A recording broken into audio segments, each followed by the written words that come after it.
জুলাই সনদ স্বাক্ষর হইল। প্রফেসর ইউনূস কইছেন যে এটা একটা উদাহরণ হইয়া থাকলো। এর মধ্যে হইল মায়ের পিঠ, আগুন জ্বলল। এনসিপি কইল জুলাই সনদের আইনি ভিত্তি না থাকলে তারা সাইন করবে না, যায়নি তারা সাইন করতে। আরো কয়েকটা পলিটিক্যাল পার্টি সাইন করেনি, তাদের যুক্তি আবার ভিন্ন। সেটা হইতেছে যে জুলাই সনদে মুক্তিযুদ্ধের চেতনায় যথেষ্ট সুদানো হয়নি আর কি, কম সুদানো হয়েছে, তাই তারা সাইন করবি না। সবাই সাইন করলে কি হইতো? তার আগে আসেন একটু দেখে নেই কারা কারা এইখানে ছিল। মঞ্চে ছিল রাজনৈতিক দলগুলা, আর নিচে বসেছিল বাংলাদেশের মন্ত্রী আর এলিটেরা। এইখানে সাধারণ কোনো মানুষ ছিল না, ছিল অসাধারণ সব মানুষ। পুরা নিরাপত্তার চাদরে মুড়ে কিছু পলিটিক্যাল এলিটরা আর কিছু ধান্দাবাজ। সাধারণ মানুষ কিছু গেছিল, তাদের তুলে দেওয়া হয়েছে। তবে সবচেয়ে দুঃখজনক ঘটনা ঘটেছে জুলাই যোদ্ধা আতিক, যে একটা হাত হারায়ও হাসপাতালের বিছানায় বসে হাসতেছিল, তার কৃত্রিম যে হাতটা পুলিশ পিটায় বিচ্ছিন্ন করে ফেলছে। তো এই জুলাই সনদ যে এনসিপি সাইন করলো না, তাতে কি হবে? রাজনীতিতে ক্ষতি বৃদ্ধি কি হবে? আসেন এটা একটু বুঝে দেখি। আপনারা জানেন যে এই ঐক্যমত কমিশনের এই পুরা কাজটায় আমার কোনো উৎসাহ ছিল না প্রথম থেকে। কারণ বাংলাদেশের রাজনৈতিক সমস্যাটা আসলে কি আর কেমনে সেটা সমাধান করা যায়, সেটা নিয়ে এই পুরা রাজনৈতিক ব্যবস্থা প্রফেসর ইউনূসের সরকার আর কমিশনের বিন্দু মাত্র কোনো ধারণা ছিল না, এখনো নাই। প্রবলেমটাই বোঝেনি, সমস্যাটাই বোঝেনি যে সমস্যাটা কোথায়। তাই বলছি যে পাল্টা হবে এটা সাইন করলে। এখন অনেকে কইতে পারেন যে এটা যেন সাইন করে এনসিপি, সেটা তো আপনিও চাইছিলেন। হ্যাঁ, কথা সত্য। তাইলে একবার আপনি চাইবেন সাইন করুক, আবার কইবেন পাল্টা হবে, দুটা পরস্পর বিরোধী হয়ে গেল না? হ্যাঁ, তা ঠিক, কিন্তু এটার উত্তর আপনি এপিসোডের শেষে পাবেন। আলাপটা পুরোটা না শুনলে এটার উত্তরটা কয়ে দেওয়াটা উচিত হবে না। আচ্ছা, আপনি বলেন তো যে জুলাই সনদে আছেটা কি? আইনি ভিত্তি বলতে কি বোঝায়? এটা না থাকলে কি হবে?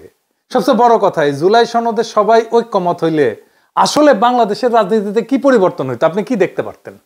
আপনি কি বুঝতে পারতেন? আপনার প্রত্যেক দিনের জীবনে আপনি কি বুঝতে পারতেন?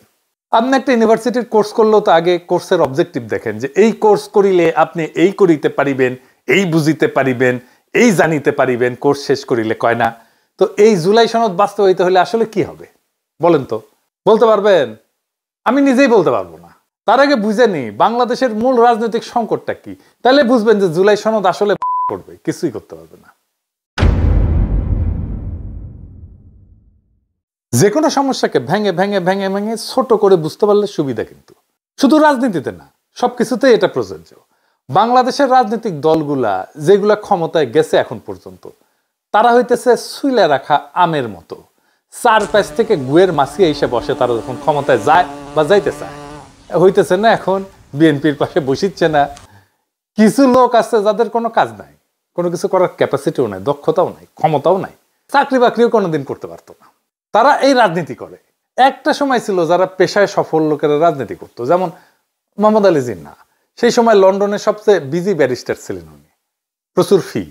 উনি রাজনীতিতে আইসা আসলেই পার্সোনাল ত্যাগ করছেন। কিন্তু ধরেন শর্দির বডিগার্ড, ওই তো 18 বছর বয়সে ক্লাস 8-এ পড়তো। ওই টাইম থেকে শুরু হয়েছে রাজনীতিতে ভালসুনদের আনাগোনা। ঘষ্টায় ঘষ্টায় ডিগ্রি পাস, হাসিনা তো উদাহরণ আছেই। তো এমন মানুষের হাতে যদি দেশের দায়িত্ব যায়, তাই তো দেশ তো পুঙ্গা মারা খাবেই, তাই খাইতেছে।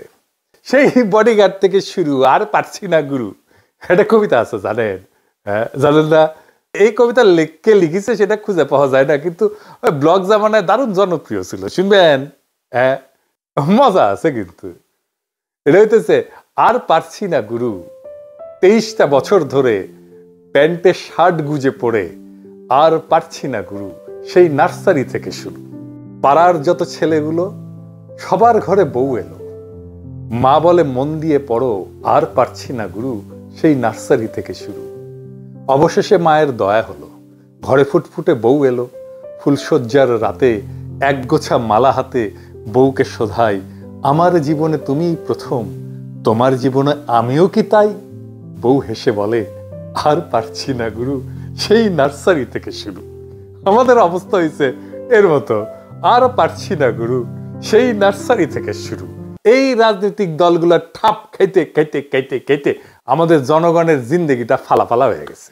এই রাজনৈতিক দলগুলোর নেতারা তো আছেই, এরা শুরু করে টাকা কামানো, তাও অল্প স্বল্প হইলে হয়, হাজার হাজার কোটি না হইলে এদের কোটা পূরণ হয় না।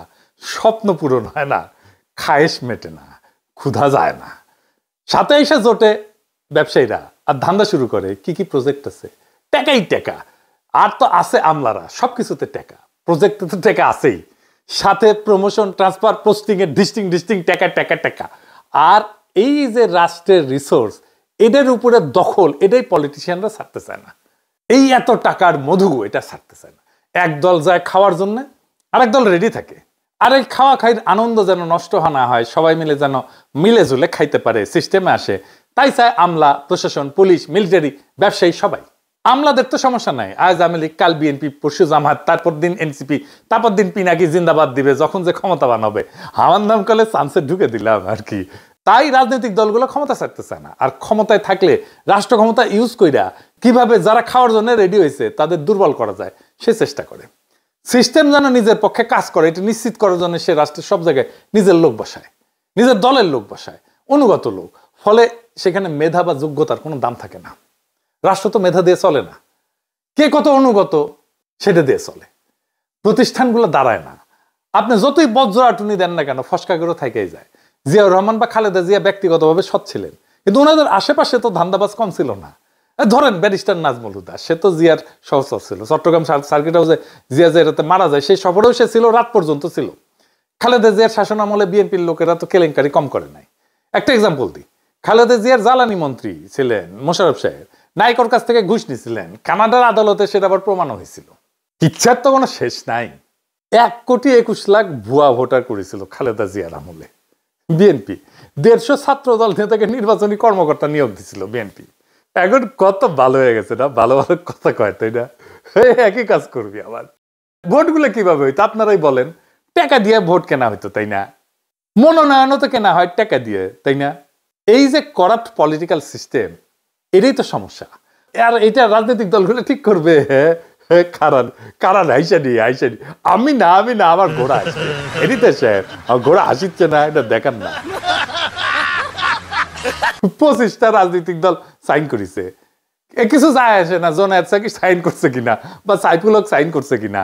আসল কথা হইতেছে আমরা অন্তত একটা বা দুইটা টার্ম এমন একটা সরকার পাবো কিনা যারা দেশের পুঙ্গা মারবে না, নিজেরা সৎ থাকবে। ওরা কইতেছে রাষ্ট্র বদলাবে, যারা রাষ্ট্র হাতে পাইও বদলায় নাই এতদিনে, তাদের হাতে দিব আবার রাষ্ট্রটা, নাকি নতুন কাউকে দিয়ে চেষ্টা করব। আমার বুদ্ধি বলে নতুন কাউকে দিয়ে চেষ্টা করা, যে আপনার ভোটটাকে একটা দায়িত্ব হিসেবে দেখবে, আমানত হিসেবে দেখবে। তাদের একবার দেশের দায়িত্ব তুলে দেওয়া যায় কিনা সেটা আমাদের আলাপ করতে হবে। তাহলে আমরা কি ঐক্যমত হব না কোনো বিষয় নিয়ে? অবশ্যই হব। তো সেটা কি নিয়ে হইতে পারে সেটাই ঐক্যমত কমিশনের কাজ করা উচিত ছিল, সেটা করে নাই। এটা কিন্তু বেশি সময়ের কাজ না, 1 সপ্তাহ কাজ করলেই হয়ে যেত, 1 দিন ধরে ঘষটাইতে হয় না। শোনেন, আসেন আমি বলি কি কি। 1 নাম্বার, যেই দল ক্ষমতায় যাবে তারা কিভাবে বিরোধী দলের সাথে আচরণ করবে। তারা কি শান্তিপূর্ণভাবে ক্ষমতা হস্তান্তর করবে, দমন পীড়ন করবে না, ভোটের ফল মেনে নিবে, ভোটকে প্রভাবিত করবে না। 2 নাম্বার, বিরোধী দল যে থাকবে সে সরকারের সাথে কিভাবে আচরণ করবে। তারা কি আওয়ামী লীগের মতো 200 দিন হরতাল করবে? 3 নাম্বার, ভারতকে কি আবার আমরা জায়গা দিব, স্পেস দিব? ইন্ডিয়ার সাথে আমাদের সম্পর্কটা কেমন হবে? 4 নাম্বার, ইসলাম প্রশ্নটাকে আমরা কিভাবে ডিল করব, মানে সেকুলারদের কায়দা ডিল করব। এই যে সংখ্যাগরিষ্ঠ মানুষের ধর্মবিশ্বাস, তাকে আমরা কিভাবে রাষ্ট্র আর সমাজে জায়গা দেব। এই দেশে অন্য ধর্মের মানুষ আছে, এটা বিবেচনায় নিয়ে আমরা কিভাবে আমাদের যে অনন্য বৈশিষ্ট্য সংখ্যাগরিষ্ঠ মানুষের ধর্মীয় বিশ্বাস আর সংস্কৃতি, তাকে আমাদের রাষ্ট্রের ফেব্রিকের মধ্যে ঢুকাবো। 5 নাম্বার, আওয়ামী লীগকে কিভাবে ডিল করব, এই দলটাকে কিভাবে নিশ্চিহ্ন করব বাংলাদেশের ভবিষ্যৎ রাজনীতি থেকে, তার প্রত্যাবর্তনকে অসম্ভব করে তুলব। 6 নাম্বার, আমরা পার্বত্য চট্টগ্রামে কিভাবে শান্তি ফিরে আনবো। 7 নাম্বার, আমাদের রাষ্ট্রের স্বাধীনতা, সার্বভৌমত্ব, আঞ্চলিক অখণ্ডতা আর জাতীয় মর্যাদা কিভাবে রক্ষা করব। এই তো আমার ইস্যু। আর দেখেন, আইনি ভিত্তি, মুক্তিযুদ্ধের চেতনা, উচ্চ কক্ষ, নিম্ন কক্ষ, কি বালসাল ঢুকেছে। মানে ওদের ধারণা হয়েছে যে হাসিনা যদি আবার চলে আসে ক্ষমতায়, তা আবার যদি শাস্তি টাস্তি দিয়ে ফেলে, এটা কেমনে হবে। প্রথম কথা, হাসিনা কেন, আওয়ামী লীগ জিন্দগিতে ক্ষমতায় আসবে না, সেটা অন্য কথা। 2 নাম্বার, এটা যদি সংবিধানেও ঢুকানো হয় তারপরেও কোনো গ্যারান্টি নাই যেটা কেউ মানবে। কারণটা হইতেছে ইন্ডেমনিটি বিল করা হয়েছিল না 1975-এর 15ই আগস্টের বিপ্লবীদের জন্য, ওনাদের বাঁচানো গেছে, যায় নাই। এগুলো বালসাল কাগজে কি লেখা হইলো সেটা বড় কথা না। রাজনৈতিক শক্তি হিসেবে আমি কিভাবে জনগোষ্ঠীকে সংগঠিত করলাম সেটাই আমার শক্তি। আমার মতে বাংলাদেশে প্রেসিডেন্সিয়াল সিস্টেম ছাড়া কোনোদিন স্টেবল হবে না। স্বাধীন বাংলাদেশের সবচেয়ে জনপ্রিয় রাষ্ট্রনায়ক ছিল জিয়া, শুধু জনপ্রিয় না, শক্তিশালী রাষ্ট্রনায়ক ছিল জিয়া। কারণ জনগণের প্রত্যক্ষ ভোটে নির্বাচিত হয়েছিল, এই জন্যই সেটা হইতে পারছিলেন। এটা আমি ব্যাখ্যা করেছি আগে বেশ কয়েকটা এপিসোডে। তো ওই প্রেসিডেন্সিয়াল সিস্টেম ফেরানো হইল না। যখন বাংলাদেশের জনসংখ্যা ছিল 7.5 কোটি, তখন ছিল 300 আসন সংসদে, এখন 18 কোটি মানুষ, এখনো 300 আসন। এটা কিছু হইলো পুরা জুলাই সনদ হয়েছে এরকম একটা কসমেটিক সার্জারি, এটার কোনো ভ্যালু নেই আমার কাছে।